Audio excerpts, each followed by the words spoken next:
बिस्मिल्लाहिर्रहमानिर्रहीम। प्यारे दोस्तों, हजूर अकरम सल्लल्लाहु अलैहि वआलैहि वसल्लम के तमाम सहाबा आसमान हदायत के रोशन सितारे हैं। तमाम सहाबा गुलशन में महकते फूलों का गुलदस्ता हैं, लेकिन इनमें हज़रत अली अलैहिस्सलाम ऐसी शख्सियत हैं जिसके बारे में नबी अकरम सल्लल्लाहु अलैहि वआलैहि वसल्लम ने इरशाद फरमाया था, अना मदीनतुल इल्मी व अला बाबूहा, यानी मैं इल्म का शहर हूँ और अली इसका दरवाज़ा है। आज की वीडियो में हम आपको हज़रत अली अलैहिस्सलाम का एक ऐसा फ़ैसला सुनाएंगे जिसको सुनकर आपका ईमान ताज़ा हो जाएगा। दोस्तों, हिजरत मदीना की रात रसूल अकरम सल्लल्लाहु अलैहि वसल्लम ने हज़रत अली अलैहिस्सलाम को अमानतें सुपुर्द की और इन्हें ये इशारा फरमाया कि आप इन अमानतों को साहिबाने अमानत तक पहुँचा दें। सुबह के वक्त मक्का मुकर्रमा में एक अजीबो गरीब वाक़या पेश आया। अबू सुफियान के बेटे हंज़ला ने उमैर बिन वाइल सकफ़ा को बुलाया और इससे कहा, तुम अली इब्ने अबी तालिब के पास जाओ और इससे 80 मिस्काल सोने की दावा करो और इससे कहो कि मैंने ये सोना हज़रत मोहम्मद सल्लल्लाहु अलैहि वसल्लम के पास बतौर अमानत रखा था। नबी अकरम सल्लल्लाहु अलैहि वसल्लम मदीना की तरफ कूच कर गए हैं और अली इनके वकील हैं। इनसे जाकर कहो कि आप मेरी अमानत मुझे वापस करें और अली तुमसे गवाह तलब करेंगे और हमारी गवाही कुरैश के तमाम जमात देगी। तेरे इस काम के बदले मैं तुझे अपनी माँ हिंदा के गुलबंद देता हूँ। उमैर बिन वाइल ने हज़रत अली अलैहिस्सलाम के पास आकर अमानत का दावा कर दिया। हज़रत अली अलैहिस्सलाम ने इससे अमानत की निशानी तलब की तो इसने बता दी। इसके बाद आपने अमानती सामान में इसे तलाश किया तो कहीं इसके आसार भी ना मिले, जबकि हर अमानत पर इसके मालिक का नाम लिखा हुआ था और इसमें उमैर का नाम कहीं भी दर्ज नहीं था। हज़रत अली अलैहिस्सलाम ने उमैर को बहुत समझाया कि तुम इस दावे में झूठे हो, तुम झूठ से बाज आ जाओ, लेकिन इसे समझाने का कोई फ़ायदा ना हुआ और वो अपनी ज़िद पर अड़ा रहा। इसने कहा, मेरे चंद गवाह हैं जिनमें अबू जहल और इसका बेटा करमा अकबा बिन मईद, अबू सुफियान और इसका बेटा हंज़ला शामिल है। ये हजरात मेरी गवाही देने के लिए हाजिर हैं। ये सुनकर हज़रत अली अलैहिस्सलाम अच्छी तरह जान गए कि इनका ये सिर्फ फ़रेब है। चुनाचा आपने फरमाया कि गवाहों को खाना काबा में हाजिर किया जाए।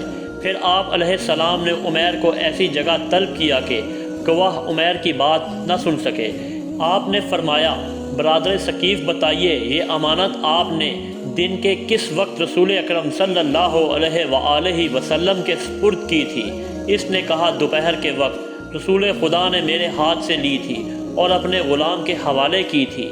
इसके बाद हज़रत अली अलैहिस्सलाम ने अबू जहल को तलब किया, लेकिन इसने गवाही देने से इनकार कर दिया और कहने लगा, मुझ पर गवाही देना कोई फ़र्ज़ तो नहीं है। फिर आपने अबू सुफियान को बुलाया और इससे यही सवाल किया। अबू सुफियान ने कहा, ग़ुरूब आफ़ताब के वक्त मोहम्मद सल्लल्लाहु अलैहि वसल्लम के हवाले की थी और आपने अपनी जेब में डाल दी थी।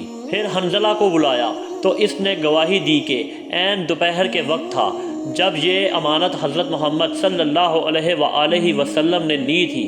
फिर हज़रत अली अलैहिस्सलाम ने अकबा को अलहदा बुलाकर इससे सवाल किया। अकबा ने जवाब में कहा, मोहम्मद सल्लल्लाहु अलैहि वसल्लम ये अमानत असर के वक्त ली थी और फ़ौरन इसे अपने घर भेज दिया। फिर हज़रत अली अलैहिस्सलाम ने अकरमा को बुलाया और इससे सवाल किया। इसने जवाब में कहा, मोहम्मद सल्लल्लाहु अलैहि वसल्लम ने अमानत तुलुए आफ़ताब के वक्त ली थी और इस अमानत को फ़ातिमा बिनते असद के घर रवाना कर दिया था।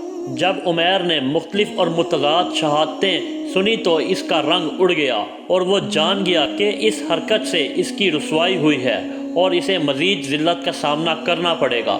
चुनाचा इसका रंग जर्द हो गया और इसके पसीने छूटने लगे।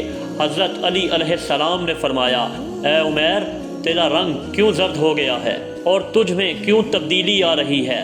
उमैर ने कहा, अली, मैंने जो दावा किया वो दरअसल किसी का मकरो फ़रेब था। अब मैं आपको असल बात बताता हूँ। میں رسوا نہیں ہونا چاہتا۔ مجھے اس محترم گھر بیت اللہ شریف کی قسم کہ میری محمد صلی اللہ علیہ وآلہ وسلم کے پاس کوئی امانت نہیں تھی۔ اصل میں حنظلہ بن ابی سفیان نے مجھے لالچ دیا اور ابو سفیان نے مجھے اس کے بدلے میں دینار اور ہندہ کا گلوبند دیا۔ میں انہیں واپس کرتا ہوں۔ یہ سن کر قریش کے سر ذلت سے جھک گئے۔ اس وقت حضرت علی علیہ السلام نے فرمایا وہ تلوار لائی جائے جو گوشہ خانہ میں موجود ہے۔ چنانچہ آپ نے وہ تلوار لی اور ابو سفیان کے سامنے رکھی، فرمانے لگے اس تلوار کو پہچانتے ہو؟ ابو سفیان اور اس کے گروہ نے جواب دیا ہاں یہ تلوار حنظلہ کی ہے، یہ وہ تلوار ہے جو چوری ہو چکی ہے۔ حضرت علی علیہ السلام نے فرمایا ہاں یہ تلوار حنظلہ کی ہے، لیکن اسے کسی نے چرایا نہیں ہے، اس میں بھی تمہارا مکر و فریب شامل ہے۔ پھر حضرت علی علیہ السلام نے ابو سفیان سے کہا بتاؤ تمہارا غلام مال و اسود کہاں ہے؟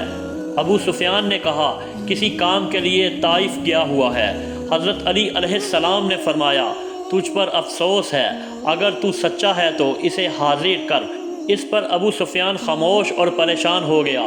اس کے بعد آپ نے سرداران قریش کے 10 غلاموں کو حکم دیا اور زمین کے فلاں ٹکڑے میں گڑھا کھود کر مالا اسود کی لاش کو باہر نکالیں اور اسے صحن کعبہ میں لے آئیں۔ چنانچہ پھر انہوں نے ایسا ہی کیا اور وہ ابو سفیان کے غلام کی لاش کو نکال کر لے آئے۔ یہ منظر دیکھ کر لوگ اکٹھے ہو گئے اور اس قتل کا سبب دریافت کرنے لگے۔ حضرت علی علیہ السلام نے فرمایا حنظلہ اور ابو سفیان نے اسے رشوت دی تھی اور اس سے کہا کہ اگر تو علی کو قتل کر دے گا تو ہم تجھے آزاد کر دیں گے، اور ان کا غلام اس پر آمادہ ہو گیا۔ حنظلہ نے اس کو تلوار دی، وہ اندھیرے میں چھپ کر بیٹھ گیا تاکہ مجھے قتل کرے۔ جب میں اس کے قریب گیا تو وہ کھڑا ہو کر تلوار سے میرے سر پر وار کرنے لگا۔ میں نے اس سے تلوار کھینچ لی اور ایک ضرب سے اسے قتل کر دیا، اور یوں اس کے مکر و فریب کا کوئی نتیجہ برآمد نہ ہو سکا۔